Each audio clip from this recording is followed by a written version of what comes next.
김상조 청와대 정책실장이 일부 지역 고가 아파트의 가격 급등이 보일 경우 세무조사를 포함한 자금 조달 계획서를 전수조사하겠다고 밝혔습니다. 또 민간 분양가 상한제 시행 이후에도 서울 집값이 안정되지 않으면 후속 대책이 나올 수 있다는 취지의 발언을 하면서 정부가 또다시 고강도 부동산 대책을 내놓을 수 있다는 전망이 나오고 있습니다. 과연 규제만으로 부동산 시장 안정을 가져올 수 있을지, 또 집값이 안정될 때까지는 계속해서 고강도 대책을 내놔야 하는 것인지 찬반 의견이 팽팽합니다. 여러분은 어떻게 생각하십니까? 네, 오늘 아침 토론에서는 남은 정부의 규제 카드는 무엇이고 얼마나 집값 안정에 실효성이 있을지 토론해 보도록 하겠습니다. 네, 여러분의 다양한 의견 기다리겠습니다. 100원의 이용료가 있는 유료 문자 샵 3698번으로 보내주시기 바랍니다. 오늘 토론 두 분의 패널 소개해드리겠습니다. NH투자증권 부동산 김규정 연구위원, 연세대 정경대학원 금융부동산학과 한문도 겸임교수입니다. 두 분 어서 오세요. 어서 오십시오. 네, 안녕하세요.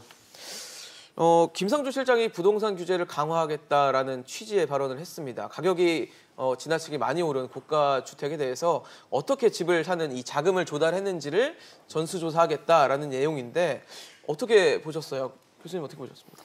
뭐 특별하다기보다는 이미 작년에 9.13 대책 때 이미 뭐 자금 출처 조사를 하겠다고 발표를 했었고요. 또 올 10월 1일이죠. 시장 보완 방안 할 때 그때도 이제 뭐 자금 출처 세무조사에 대해서 내년부터 이제 상설기구 설치하고 관계 부서하고 합동으로 해서 일부 지역에 대해서는 고강도 실사를 나가서 조사를 하겠다. 이상 거래라든지 불법 거래라고 판단하는 거에 대해서 확실히 조사하겠다 이미 발표를 했죠. 그것을 이제 추가해서 뭐 전체 정책 시장이 되면서 무슨 방송에서 여러 가지 정책에 대해서 이제 질의하다가 그 중에 이제 이 부분에 대해서 발표한 것인데 예전의 것을 그대로 이제 표현한 것인데 갑자기 언론에서 좀 부각시키다 보니까 조금 이제 화두가 된 것 같습니다. 위원님 어떻게 보셨어요? 네, 종전에도 자금 조달 계획서를 제출하는 지역들이 있었고 또 10월부터 좀 이상 거래에 대한 현장 단속이 말씀하신 것처럼 진행되고 있었기 때문에 뭐 전혀 없었던 규제들이 새로 생긴 건 아닌 것은 맞습니다만 최근에 강남권 또 서울 주요 지역에서 주택 가격이 이제 여러 거시경제 상황이나 규제에도 불구하고 계속 오르고 있다는 점을 굉장히 좀 유의미하게 보고 있다라는 정부의 발언으로 볼 수는 있을 것 같고요. 어쨌든 정부가 계속해서 시장 관리를 해서 가격 안정을 추진하겠다라는 강력한 의지를 갖고 있다라는 걸 다시 한번 표명한 거라고 볼 수 있겠습니다. 그 김상조 정책실장 발언을 보면은 가격이 급등한 고가 주택에 대해서 자금을 어떻게 조달했는지 조사하겠다. 그러면 이게 급등이라는 게 구체적으로 얼마나 급등을 해야 뭐 조사를 하겠다라는 건지 또 이게 전국 대상이라는 건지 이 행간을 어떻게 읽는 게 더 정확할까요? 지금 뭐 전국이라는 표현은 전혀 없었고요. 표현 행간에 제가 지금 더듬어 보면 뭐라고 얘기했냐면 일부 지역의 과열 현상을 보이는 주택에 대해서 이렇게 표현했습니다. 그래서 전수조사가 그 지역에 대해서만 하겠다는 거니까 뭐 제가 말씀 안 드려도 시청자분들이 어느 지역인지 다 아실 거예요. 그죠? 강남 3구, 4구 수준에서 머물든지 아니면 마용성 수준까지 그리고 뭐 세종이나 좀 일부 지방 지역 몇 개 좀 안 될 것 같습니다. 그래서 그 부분에 대해서 너무 뭐 전수조사에 대해서 전국 대상이 아니라는 건 확실한 것 같고요. 그래서 일부 지역이라는 거는 이미 해당되는 지역에 이제 뭐 소유자들은 다 알고 계실 거고 그래서 제가 볼 때 뭐 그렇게 뭐 전수조사가 예전에 했던 거냐 하는 것인데 좀 과대해서 지금 언론에서 자꾸 좀 불안감을 조장하는 어떤 표현들을 많이 쓰시는데 그냥 원래 하던 겁니다. 그래서 하던 거기 때문에 크게 걱정하실 상황은 아닌 것 같은데요. 근데 투명한 자금은 전혀 문제가 없으니까. 사실 고강도 조사로 인식이 되거든요, 이게. 고강도 조사 제가 이어서 좀 말씀드리면 PCI 시스템이라고 있습니다. 프로퍼티하고 컨섬션, 그러니까 이제 소비하고 버는 재산하고 수입 요거 비교해 가지고 그게 이제 출처가 불확실해지면 세무조사를 들어가게 되는 거예요. 그 부분을 좀 발표를 크게는 안 했는데 이미 10월 1일이라고 작년에 발표한 내용이 있어요. 이번에 이제 인터뷰할 때 그 내용을 발표는 안 했는데 그게 좀 무섭긴 하죠. 왜냐하면 좀 고가 주택을 거래하시는 분들은 뭐 먼지 털면 안 나오는 거 없듯이 세무조사하면 피곤하지 않습니까? 근데 10억짜리 집을 샀는데 5억은 그냥 5년간 보거든요. 5년간의 소득을 검사를 해요. 국세청 자료로. 5년간 신용카드나 이런 거 썼던 걸로 계산하면 5년간 뭐 번 돈이 있을 거 아니에요. 만약에 5억이다. 그럼 5억 나머지는 어디서 나는지 모르잖아요. 그럼 그거에 대해서 소명을 해야 되는데 증여했다 그러면 증여세를 내야 되든지 그렇겠죠. 대출을 안 받았다 그러면 그럼 바로 이제 세무조사예요. 그러니까 역으로 말하면 지금 저 강남 일부 지역에서 자녀들 주택 살 때 전세 자금 뭐 현금으로 주시든지 이런 부분들에 대해서 지금 조심하는 성향이 나타날 수밖에 없거든요. 그래서 일단 거래는 좀 하방 압력이 될 것 같습니다. 위원님도 뭐 그런 지금 사실 뭐 말씀하신 것처럼 그런 부분에 대해서 같이 행간은 그렇게 좀 해석할 수 있다고 보십니까? 네, 일단 말씀하신 것처럼 지금 투기과열지구로 지정되어 있는 곳에 대해서는 실거래가 3억 이상은 자금 조달 계획서를 의무적으로 내도록 이미 제도가 되어 있거든요. 네. 그래서 서울을 포함해서 전국적으로 31곳 지정되어 있는 투기과열지구에서는 이미 제출을 하고 계약 이후에 60일 이내에 그걸 또 내지 않으면 뭐 과태료라든가 이런 걸 물고 있는 제도가 진행이 되고 있습니다. 그리고 실제로 10월에 뭐 국토부나 행안부 또 서울시 등이 합동반을 꾸려서 현장 단속도 서울 강남의 4개 구와 또 마용성, 예. 뭐 마포, 용산, 성동구 또 서대문구까지 확대해서 네. 진행을 하고 있었기 때문에 그런 부분의 연장선상이라고 볼 수 있는데요.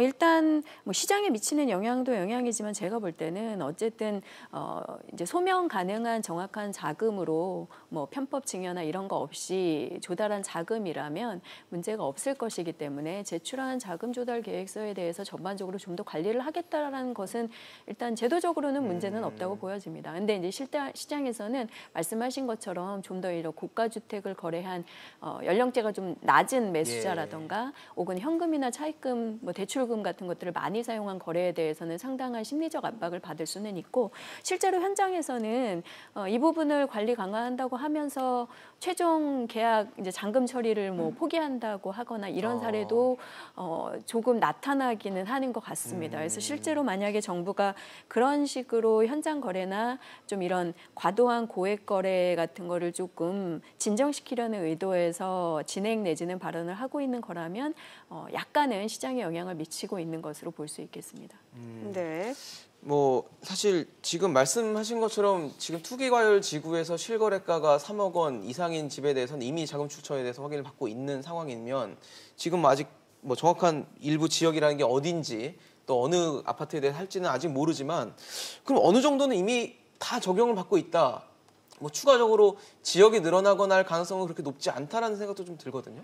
네, 실제로 지역이 그렇게 많이 확장되지는 않을 것 같습니다. 가격대가 어느 정도 높은 주택들에 대해서 네. 좀 소명이 불분명한 현금성 자금이나 아니면 정해진 LTV보다 훨씬 많은 대출을 일으킨 그런 거래에 대해서 관리를 하겠다는 거기 때문에 사실 종전의 집중 관리나 현장 단속 이상의 좀 뭐 고강도의 새로운 규제 뭐 조건이나 뭐 이런 것들이 생긴다라고 보기는 어려울 것 같고요. 네. 다만 종전에도 사실 강남권의 이런 고가 주택을 제외하고는 자금 조달 계획서를 내더라도 뭐 추가적인 관리나 뭐 이제 자금에 대한 증빙 안내라든가 이런 것들을 받지 않는 지역들도 서울에서 있기는 있었을 거거든요. 근데 그런 지역들까지 좀 더 관리가 좀 까다로워지는 상황이라고는 볼 수 있을 것 같습니다. 그러면 아무래도 이제 그런 걸 증빙하지 못하면 사실 증여 추정이 되면서 세금 부담으로 이어질 가능성은 종전보다는 좀 늘어날 수 있겠습니다. 네.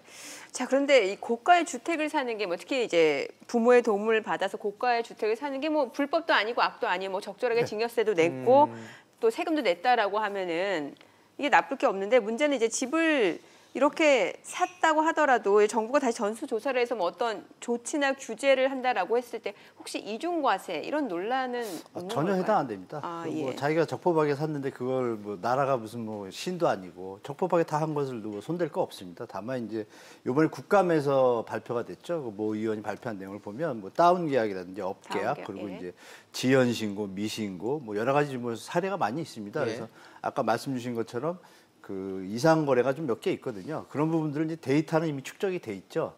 그 부분들에서 하지 지금 말씀 주신 앵커님께서 말씀 주신 적법하게 증여세 내고 대출 받아서 그거에 대해서는 뭐 정부가 손댈 게 없죠. 도리어 뭐 지원을 해주면 해줘야지 거래 활성화를 위해서 그거는 뭐 전혀 문제가 없다고 생각합니다. 네. 사실 뭐 두 분 다 말씀하시는 공통적인 건 어쨌든 집값 안정을 하기 위한 방편이고 수단인 건데 그렇다면 강남 뭐 가장 아주 노리고 있는 건 아마 강남이겠죠. 강남 4구나 뭐 아까 말씀하신 마용성 정도 될 것 같은데 강남 집값 잡는데 이 얘기가 이 발언 자체가 과연 얼마나 경종을 울리거나 신호를 줄 수 있을까라는 데는 좀 해석의 여지가 있을 것 같은데 위원님 어떻게 보십니까? 네, 당장 거래가 좀 더 어려워지는 상황으로 이어질 가능성은 있습니다. 어쨌든 기본적으로 강남에 아파트를 새로 구입한다라고 하면 금액대가 대부분 뭐 좀 좋은 지역 그렇죠. 같은 경우에는 20억 가까이도 되겠죠. 가기 예. 때문에 그런 곳들 거래하시는 분들 이제 자금 출처 조사 또 증빙에 대한 불안감 이런 것들이 있으면 거래 시기나 이런 것들을 좀 조절할 가능성은 있기 때문에 당장 거래가 조금 더 소강 상태를 보이거나 위축될 예. 가능성들은 있습니다. 근데 이게 이제 근본적으로 강남권의 이런 수급 논리에서 최근에 계속 이제 추격 매수가 나타나거나 호가가 오르고 있는 상황까지를 완벽하게 해결한다고 보기는 좀 어렵겠죠. 왜냐하면 지금 이미 강남이 전년이나 예년 이제 동일 기간 평균 거래량하고 비교하면 거래량 자체는 강남권도 많이 줄었음에도 불구하고 가격은 계속 이제 좀 올라오는 이상 강세를 네. 보이고 있기 때문에 일시적인 거래 위축이 전체적인 가격 안정을 근원적으로 끌어낸다고 보기는 사실상 좀 어려울 것 같습니다. 네. 교수님께서도 뭐 아무래도 뭐 집값 안정의 효과적인 측면에서 봤을 때는 뭐 그렇게 큰 효과가 없을 거라고 보십니다. 지금 던진 거 뭐 하나 갖고 볼 게 아니고요. 예, 예. 그동안 뭐 대책 많이 던졌잖아요. 그렇죠. 뭐 우리가 부동산 정책하면 뭐 공급, 수요, 뭐 세금, 뭐 대출 이렇게 있는데 전방위적으로 다 지금 실시를 했습니다. 했기 때문에 뭐 우리 아시겠지만 보통 효과들이 나타나는 게 바로 시행한다고 나타나는 것이 아니고 한 6개월에서 최소가 6개월이고 1년 정도 지나야 되거든요. 그래서 1년이 되는 시점에 묘하게 이번에 좀 올랐잖아요. 네네. 잘 내려가다. 그거는 뭐 우리가 기억을 더듬어 봐야 되는데 5월, 6월에 그때 그 리디노메이션 얘기가 좀 나왔습니다. 화폐 개혁. 아, 네. 화폐 개혁이 되면 뭐 3억짜리 집이 뭐 3천만 원, 뭐 300만 원밖에 안 되니까 갑자기 부동산이 오르는 현상이 있기 때문에 그 부분이 좀 나오다 보니까 일시적으로 PB 센터라든지 이런 데서 좀 리디노메이션에 대한 어떤 부동산 상승에 대한 어떤 시스템이 분위기가 됐었어요. 네네. 그게 이제 한 달밖에 안 됐는데 정부에서 너무 좀 성급하게 한 달 만에 분양가 상한제 훅 던지니까 네네. 갑자기 이게 잘못된 신호가 된 거죠. 시장에. 정신없고 이게 뭐지? 그러니까 그렇죠. 서민들이나 중산층 분들 이게 더 올라가나 이렇게 좀 혼돈에 빠지시게 돼가지고 그게 한두 달 된 것 같고 부랴부랴 분양가 상한제 던지셨는데 뭐 경제 상황이 안 좋다 보니까 여러 가지 어떤 경제 상황 맞추다 보니까 무조건 분양가 상한제 할 수도 없고 그렇죠. 이런 것들이 좀 엉켜 있습니다. 엉켜 있어서 제가 볼 때는 당분간에 뭐 일시적으로 잡을 수는 없지만 시간이 좀 지나서 세계 경제도 지금 약간 좀 하방 압력이 하기 강한 때문에 상태죠. 예. 그런 전체적으로 보시고 좀 시간을 갖고 기다리셔야지 지금 당장은 뭐 잡는 건 뭐 제가 보기엔 힘든 것 같습니다. 네. 자, 우리 시청자분들도 관련해서 다양한 의견 보내주고 계세요. 문자 내용 좀 살펴보도록 하겠습니다. 네. 끝자리 6637님이 자금 출처는 돈 쪽에서 친인척 가짜 차용증 쓰면 되는데 무슨, 그러니까 아마 전수조사 효과에 대해서 실효성에 대해서 의문을 갖고 계시는 것 같아요. 네, 2085님은 지방은 집값이 땅바닥입니다. 주택정책은 수도권과 지방에 분리해야 한다고 봅니다. 라고 문자를 주셨습니다. 네, 끝자리 0888님이 1인 1주택이고요. 1주택 이상은 세금을 내야 합니다. 집이 없는 사람에게 혜택을 주고 고가 금액은 전수조사해야 합니다. 라고 올려주셨네요. 네, 9090님은 아직도 정부가 집값을 내려줄 거라고 믿고 있습니까? 라고 의문을 던진 문자를 보내주셨습니다. 네, 끝자리 5588님이 집값 잡는 척하고 올리고 싶은 게 문정부의 속셈인 거지 세금 많이 거치니까 라고 또 올려주셨네요. 5011님은 자금 전수조사를 하면 차용으로 빌려준 사람까지 세무조사해서 부동산 없어질 겁니다. 라고 문자 주셨습니다. 네, 끝자리 5609님이 GTX 등 인프라를 강남으로 집중이 원인이다. 외곽 쪽으로 인프라를 분산하면 어떨까라고 올려주셨네요. 네. 사실 뭐 최근에 이 좀 안정세를 보였던 강남 집값이 들썩들썩 이는 이유 중에는 그 정부의 정시 확대 방침이 영향을 줬다라는 얘기도 나오고 있습니다. 사교육 발달하는 강남으로 이사를 가고자 하는 분들이 많아질 것이다라는 얘기인데 그런 의미에서 정책적으로는 좀 뭐 시장에 좀 혼돈을 주는 듯한 인상을 주고 있다라는 얘기도 좀 나오는 것 같거든요. 왜 예전에 그 자사고 축소할 네, 때도 네. 그러면 강남 8학군이 부활한다는 얘기 많았잖아요. 그러니까요. 학종이 생긴 게 원래 이거 정시로 인해서 강남에 이제 학원 시스템이 잘 돼 있고 학원비가 고액가이다 보니까 그렇죠. 그 문제 때문에 불평등이 생겨서 만든 게 학종인데 그러니까요. 또 학종이 이제 몸무게 분이 또 사고를 친 바람에 또 이렇게 문제가 되니까 그래서 뭐 일부 저도 이제 정시 세대인데 예. 다 같이 똑같이 시험 보는 건 문제는 없어요. 없는데 이제 그 과정 속에서 고액과외를 받은 분들이 더 이제 접근성이 좋아지다 보니까 그 파락권이 그래서 뛰는 건데 지금 이제 인터넷이 많이 발달됐잖아요. 그래서 근데 이게 제가 볼 때 이거는 지금 이래도 문제고 저래도 문제고 이래도 답이고 저래도 답입니다. 이게 제가 볼 때 그래서 이것은 이 부동산과 굳이 연결할 필요 없이 정부가 이게 당분간은 우리가 과도기잖아요. 지금 성장하고 다행인 것은 이제 대학이 지금 많은데 지금 대학생이 많이 줄었거든요. 학생 수가 계속 줄고 학교가 남아 돌아요. 물론 뭐 인류 대학에는 해당이 안 되지만 스카이캐슬 같은 문제는 뭐 우리가 저 역사에 있는 한 계속될 것이고 어쩔 수 없는 것인데 그 부분을 얼마나 최대한 평준화를 취하는 게 이제 정부의 목적인데 부동산에서 굳이 이거를 어떤 타겟을 잡아서 이것을 이슈화해서 이렇게 갖다 붙이는 거는 뭐 시장에 큰 어떤 뭐 좋은 어떤 행동은 아닌 것 같아요. 제가 볼 때 이건 당연히 벌어진 일부인데 그것을 인정해 줘야겠죠. 그래서 그러면 그거에 맞춰서 또 다른 정책을 활용해 가지고 어떤 부동산을 잡아가야지. 이것 때문에 문제가 된다. 그럼 답을 내야죠. 답은 없잖아요. 그건 뭐 누구나 알고 있는 사실이에요. 그래서 두 가지 달을 다 포용할 수 있는 정책이 되려면 제가 볼 땐 제가 한 죽고 난 뒤에 그 정도 되면은 어느 정도 사회가 우리가 과도성장을 거치고 나서 여러 가지 경험을 마친 다음에 외국처럼 그냥 면접만으로 시험 보는 대학 자율이 될 거예요. 그래서 지금 일시적인 문제니까 우리가 어차피 겪어야 될 문제고 그냥 좋은 답을 찾는 방향으로 가야지 답은 제가 현재는 없다고 봅니다. 네. 근데 지금 사실 5609님도 의견 보내주셨다시피 인프라가 워낙 뭐 강남 사구라든지 그렇죠. 많은 분들이 살고 싶어하는 뭐 마용성 이런 쪽에도 집중이 되어 있다 보니까 여기다 교육 수요까지 몰린다라고 하면 사실 집값이 단시간에 봤을 때는 좀 급등할 것 같다는 생각은 분명 들거든요. 다시 불안해질 요인이 될 수는 있을 것 같습니다. 말씀하신 것처럼 정부 정책이 부동산에만 집중해서 매몰돼서 진행될 수는 없기 때문에 다양한 분야에서 진행하면서 혹시 부동산 쪽에서 부작용이 생긴다면 그걸 해결해야 되는 건 맞는데 실제로 최근 이번 주에 발표된 몇 가지 정책들, 교육 관련된 것들이나 아니면 이번에 이제 광역교통망 확충하기로 한 부분 같은 것들은 부동산 특히 서울 수도권 쪽에 투자 기대 심리를 좀 더 자극할 가능성이 있습니다. 대표적으로 이제 가칭 GTX D라인 같은 것들이 이제 얘기가 나오면서 그런 신규 노선들이 생길 수 있는 부동산 개발 지역에 다시 좀 투자를 좀 해야 된다라는 이런 조바심이나 불안 심리가 자극을 받고 있는 상황이어서 실제로 주택 투자나 선택을 하실 때 교육 환경이라든가 교통 인프라가 상당히 큰 영향을 미치는 건 사실이기 때문에 의도한 건 아니겠지만 그런 부분들이 사실상 수요자들에게는 좀 자극 요인이 될 수 있고 정책적으로는 좀 엇박자라고 인지가 될 수 있을 소지도 있는 것 같긴 합니다. 사실 쉽지 않은 문제니까요. 맞습니다. 뭐 엇박자를 내려고 냈다기보다는 여러 가지 각자 분야의 정책을 추진하다 보니까 엇박자로 아니면 시장이 좀 혼란을 주는 식으로 영향을 줄 수 있는 것 같은데 사실 지금 이제 분양가 상한제가 시행이 됐습니다. 아직 뭐 지역이 정해지거나 이런 상황은 아니지만 좀 얘기를 들어보니까 국토부에서는 11월 6일에 이제 상한제 적용 지역을 발표하겠다라고 내용을 밝힌 거 봐서는 이제 민간 분양가 상한제의 어떤 영향도 좀 이제 발휘가 되지 않을까 싶은데 민간 분양가 상한제가 그러면 시장에 좀 가격 안정에 효과를 줄 수 있을 것이라고 보십니까? 어떻게 보십니까? 저는 개인적으로 뭐 시장에서 요즘 전문가들이 분양가 상한제 폐해를 좀 많이 말씀하시잖아요. 뭐 몇 가지 있는데 다 아시겠지만 저는 개인적으로 데이터를 정확하게 보면 그동안 정부의 정책이 원가 연동제라든지 이름은 좀 다르지만 이 기조를 유지했던 정권에서는 주택 가격의 상승폭과 미미했고요. 분양가 자율화를 일으켰던 김대중 정권 시대 IMF 때문에 그리고 이번 박근혜 정부 때 두 분이 제일 폭등을 했습니다. 그러니까 분명한 것은 한 가지 있죠. 자율화는 폭등의 원인인 건 맞는 거예요. 거기다 박근혜 정부 때는 가계대출까지 풀어주고 주택 전매도 풀어주고 하여간 투자의 수준이 아니라 투기의 수준까지 갔기 때문에 부랴부랴 뭐 1년 반 만에 가계부채 종합대책 방안을 던진 게 박근혜 정부예요. 그것을 이제 떠안은 문재인 정부가 계속 이어져 가잖아요.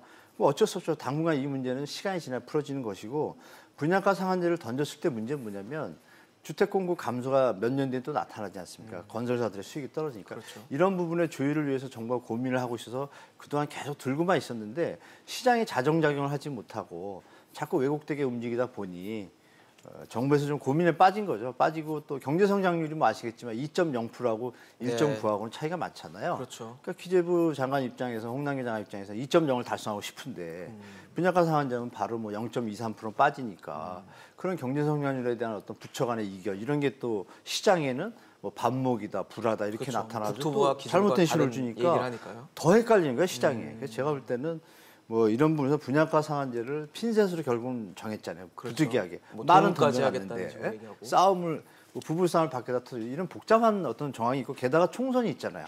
네다섯 대. 너무 지금 머리 아프실 거예요, 정부가. 그러니까 말은 던졌기 때문에 할 것 같아요. 하는데 이제 최소화하겠죠. 시장을 줄이기 위해서. 이런 게 좀 복합적이기 때문에 분명한 것은 시계열로 봤을 때 분양가 상한제 시행되면 과도한 어떤 이익이 주는 건 확실하거든요. 조합의 이익이라든지 조합한 분들한테 좀 수익이 줄지만 그렇죠. 전체 시장에는 분명히 안전 효과는 있다는 건 분명히 말씀드리고 다만 그 효과가 나가기 전에 자정작용을 정부가 바라고 있다 이렇게 좀 보고 있습니다. 네. 의원님께서 보시기에도 분양가 상한제가 시장의 가격 안정이라는 정부의 어떤 뭐 대의적인 목적에 부합을 할 것으로 보십니까?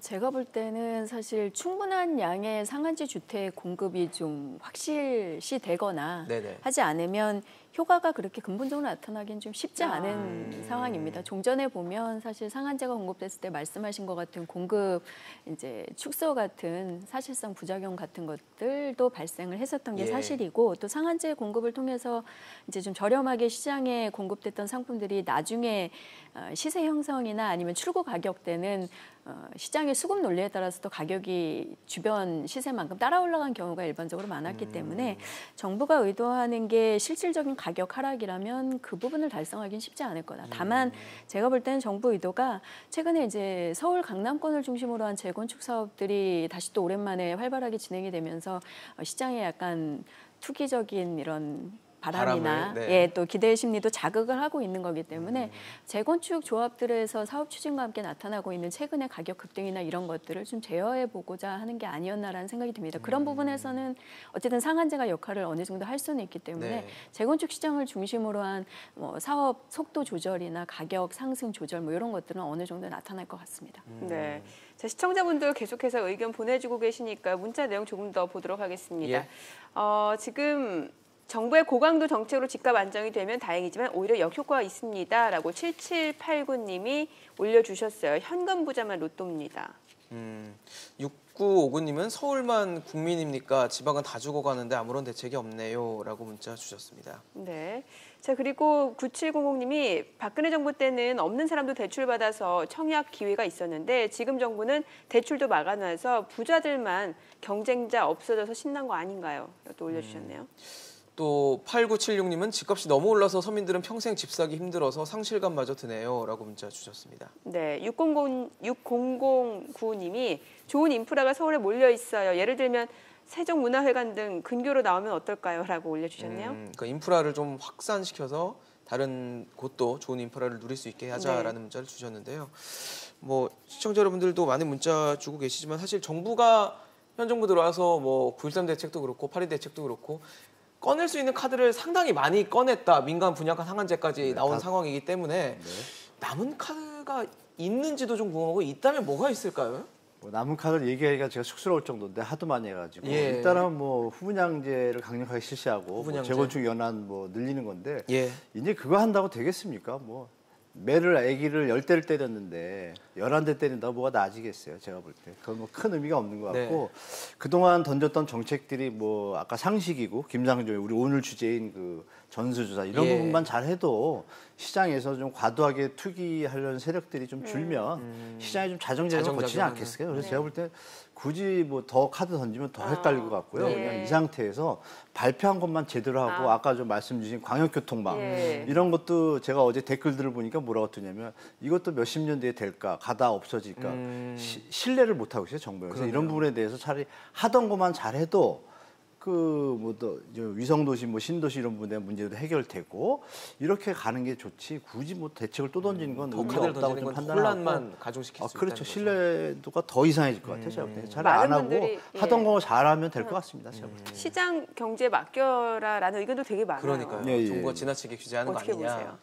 일단 뭐 여러 가지 의견 보내주신 것처럼 뭐 대다수 분들이 부동산 정책에 대한 정부 신뢰도가 굉장히 좀 많이 없어요. 떨어져 있는 상황이고 또 인프라 투자라던가 이런 부분에 대해서 지방이나 외곽 지역의 박탈감이 상당한 상황인 거잖아요. 네. 실제로 그게 이제 양극화로 대두되고 있는 상황이고 그래서 시장에서 뭐 부분적인 규제 완화나 계층별 지원 같은 것들이 현재 일부 지역이 계속 이런 이상 과열을 보이는 상황에서 쉽지 않은 건 사실이긴 하지만 실제로 이제 지방의 뭐 미분양 시장이라던가 인프라가 부족한 외곽 지역의 이런 인프라 투자 지원 같은 것들에 대한 요구도 굉장히 높아지고 있는 상황이고 또 중산층 이하 실수요자들은 또 과도한 규제 때문에 내 집 마련이 점점 어려워지고 있는 것도 사실이거든요. 그래서 그런 계층들 또 지역에 대한 좀 세분화된 좀 다른 정책의 운영 같은 것들이 좀 필요해 보이는 시점입니다. 서울이나 과열 지역을 관리하는 동시에 좀 어려운 지역들 또 수요 계층별로 지원해야 될 것들에 대해서는 속도를 좀 높여야 되지 않나라는 주문을